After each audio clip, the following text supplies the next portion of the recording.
चलो बच्चों, नीट देना है ना, क्वालिफाई करना है ना। अगर क्वालिफाई करना है ना तो इस लेक्चर को देखो, ठीक है। जो क्वेश्चंस कल आए थे, जो क्वेश्चंस आने वाले हैं, इस टॉपिक से जो मैं पढ़ाने जा रहा हूं बेटा, आपको पता है इस टॉपिक से बेटा कल 3 क्वेश्चंस आए थे जो मैं यहां पे डिस्कस करने जा रहा हूं। जो चैप्टर मैं अभी उठाने जा रहा हूं बेटा, अगर आप नीट के लिए पढ़ रहे हो ना तो ये चैप्टर आपके लिए बहुत ही इंपॉर्टेंट होने वाला है। टोटली मिस मत कीजिए, एक पॉइंट भी स्किप मत कीजिए बेटा, क्योंकि इस मेन टॉपिक से, इस टॉपिक से बेटा उन्होंने कल 4 क्वेश्चंस निकाले थे। एक चैप्टर से 4 क्वेश्चंस आए थे बेटा, और इतने इजी थे। अगर आप यहां पे पढ़ोगे तो मैं फुल गारंटी के साथ कह सकता हूं बेटा कि जो इस टॉपिक से क्वेश्चंस नीट में आएंगे वो टोटली भी कहीं जाने वाले नहीं है। और यहां पे मैं आपको टू द पॉइंट पढ़ाऊंगा, जो नीट में पूछा जाएगा वही पढ़ाऊंगा। उधर इधर की टोटली दास्तान नहीं सुननी है, टू द पॉइंट पढ़ना है। और जो एनसीईआरटी में है वो पढ़ना है, जो पूछा गया है नीट में वो पढ़ना है, जो पूछा जाएगा वो पढ़ना है। और उसी के साथ साथ बेटा आपको टोटली भी डाउट नहीं रखना है कि जो एनसीईआरटी में है वही 11th में भी है बेटा, वही 12th में है। तो 11th 12th और नीट बेटा एक साथ पढ़ाया जाएगा, तो टोटली भी उधर उधर घूमने की जरूरत नहीं है। जो आज हम टॉपिक पढ़ने वाले हैं ना वो बहुत ही मजेदार है।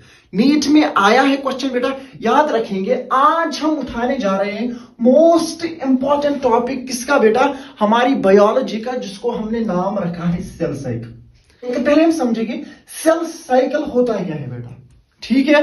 अगर हम देखें बेटा, ये जो सेल साइकिल है इसको हम कहते हैं sequence of events. Sequence of events sir वो क्या होता है, समझेंगे बेटा। सीक्वेंस हम कहते हैं जब कोई चीज ऑर्डर में चलेगी, क्लियर है बेटा। पहले 1, उसके बाद 2, उसके बाद 3, इसको हम कहते हैं सीक्वेंस में चलना बेटा। इसी तरह सेल में एक साइकिल चलता है जिसमें इवेंट चल रहे होते हैं, किसमें बेटा, वो ऑर्डर में चलेंगे। पहले एक चलेगा, उसके बाद दूसरा, उसके बाद तीसरा बेटा। इसी को हम कहते हैं सीक्वेंस ऑफ इवेंट्स। किस लिए चलेंगे बेटा, अपना जीनोम डबल करने के लिए, अपना जेनेटिक मटेरियल बेटा डबल करने के लिए, सेल का नंबर बेटा इंक्रीज करने के लिए। आ रही है बात समझ बेटा, डबल करना है जीनोम। क्या करना है, डबल करना है जीनोम, जिसको हम बेटा जेनेटिक मटेरियल कहते हैं। उसको जब हम डबल करेंगे बेटा, उसके लिए एक प्रोसेस है, एक साइकिल है बेटा, जो साइक्लिक वे में चलेगा, ऑर्डरली चलेगा बेटा, सीक्वेंस में चलेगा। उसको हमने नाम रखा है सेल साइकिल बेटा। आ रही है बात समझ, शाबाश बेटा। उसके बाद याद रखेंगे हम बेटा, जब एक सेल को डिवाइड करना होता है, जब एक सेल को क्या करना होता है बेटा, अपना नंबर इंक्रीज करना होता है, अपना जीनोम डबल करना होता है, हम क्या कहते हैं बेटा, हम कहते हैं कि सेल करेगी क्या, अपने आप को 2 डॉटर सेल्स में डिवाइड। आ रही है बात समझ बेटा। यहां तक हमें समझ आया सर, एक सेल ने अपने आप को डिवाइड किया 2 सेल्स में, क्लियर है बेटा। किस प्रोसेस से, या तो मियोसिस करेगी बेटा या माइटोसिस करेगी, है ना। मियोसिस क्या होता है, माइटोसिस क्या होता है बेटा, वो भी समझेंगे, लेकिन यहां पे मैं बताना क्या चाहता हूं उस पे ध्यान रखेंगे। अब क्या होगा बेटा, ये जो 2 डॉटर सेल्स बनी, ये फर्दर डिवाइड करेंगे 2 में। ये अपनी 2 सेल्स बनाएगी बेटा, ये वाली अपनी 2 सेल्स बनाएगी। आ रही है बात समझो। यहां पे क्या हुआ बेटा, एक सेल से हमने देखा 4 सेल्स बने। अब मैं बताना क्या चाहता हूं बेटा, समझेंगे हम बेटा। मैं कहना चाहता हूं इसमें क्या देखेंगे कि टाइम पीरियड कितना लगेगा यहां से लेके इन 4 सेल्स तक। हम इनको छोड़ नहीं सकते हैं बेटा, हमें ये टोटल पढ़ना होता है यहां से लेके यहां तक। यही प्रोसेस पढ़ने के लिए बेटा, इनमें इवेंट्स पढ़ने के लिए, इनकी सीक्वेंस देखने के लिए बेटा, ये 2 बने कैसे और इनसे ये 4 बने कैसे, इसी प्रोसेस को हमने बेटा नाम रखा सेल साइकिल। आ रही है बात समझ बेटा। सेल साइकिल समझ आया, इवेंट समझ आए, और इसमें मेन मोटिव क्या है बेटा, अपना जीनोम डबल करना, दैट्स इट। इसके बाद बेटा जब हम देखते हैं एक सेल बेटा या तो अपना डिवाइड फास्ट करेगी या तो स्लो करेगी, और उस फास्ट और स्लो करने के बेसिस पे बेटा हम उसका टाइम पीरियड देखेंगे। एक सेल बेटा कितने टाइम तक अपने आप को डिवाइड करेगी। बेटा यहां पे 5 स्टार लगा लो, 5 स्टार लगा लो यहां पे, शाबाश बेटा। क्यों? क्योंकि ये क्वेश्चन बेटा नीट में पूछा गया है और ये एक्सपेक्टेड है बेटा। क्या? अगर हम एक ह्यूमन सेल का टाइम पीरियड देखें बेटा, एक ह्यूमन सेल कितने टाइम तक अपने आप को डिवाइड करेगी बेटा, कितने में करेगी? 24 आवर्स लगेंगे बेटा एक सेल को डिवाइड करने में।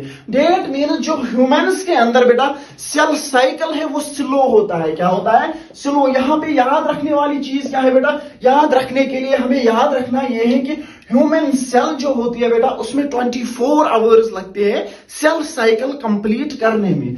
उसी बार बेटा हम देखेंगे यहां पे यीस्ट जो होता है बेटा मोस्ट इंपॉर्टेंट, इस पे भी 5 स्टार लगा लो, 5 स्टार लगा लो, नीट में पूछा जाएगा। क्या बेटा? ये जो यीस्ट होता है इसमें बेटा 90 मिनट्स लगेंगे। क्या लगेंगे?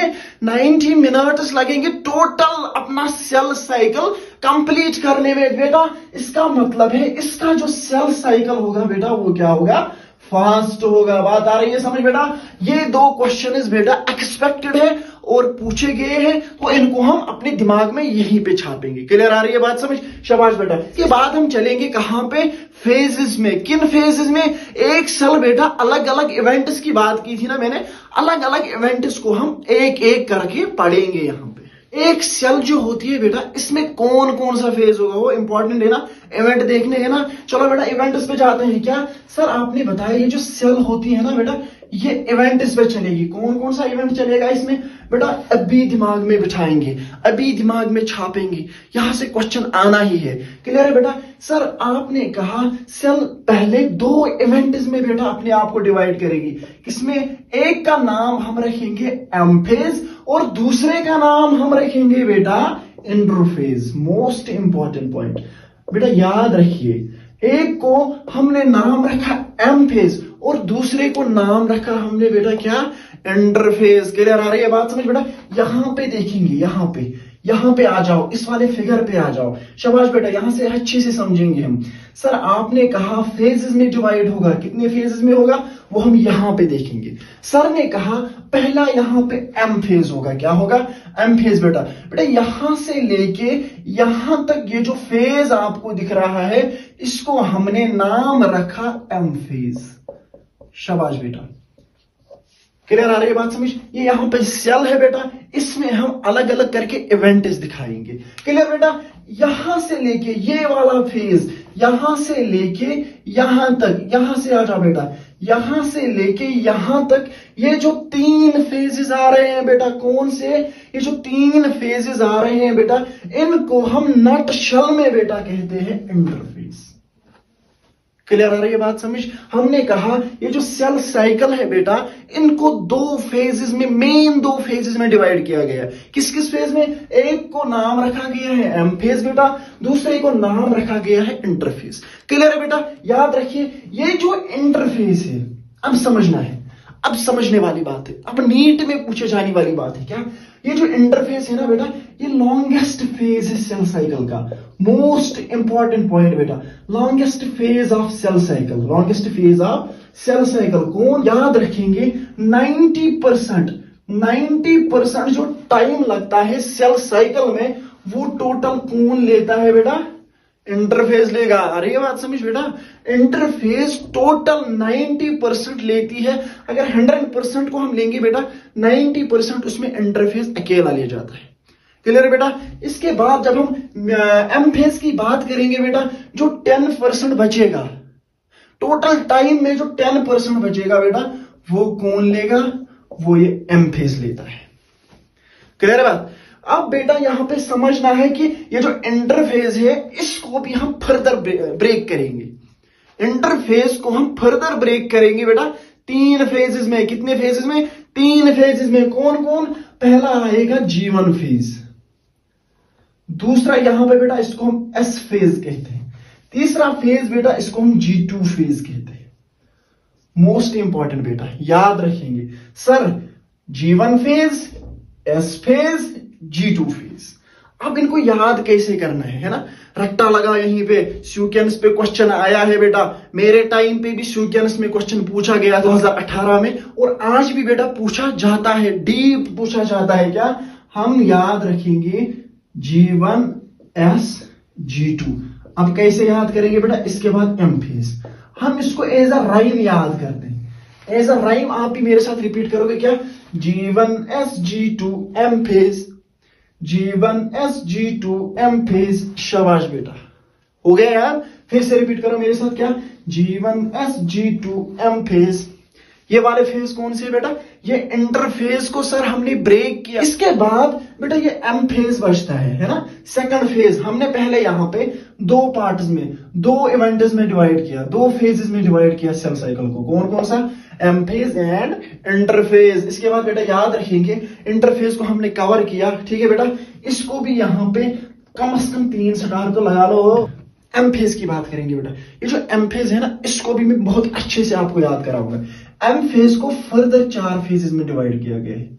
डरने वाली बात नहीं है सर, यहीं पे है, ठीक है बेटा। कौन कौन सा, पहले का नाम रखा गया प्रोफेज, दूसरे का नाम रखा गया मेटाफेज, तीसरे का नाम रखा गया एनाफेज, चौथे का नाम रखा गया बेटा टीलोफेज।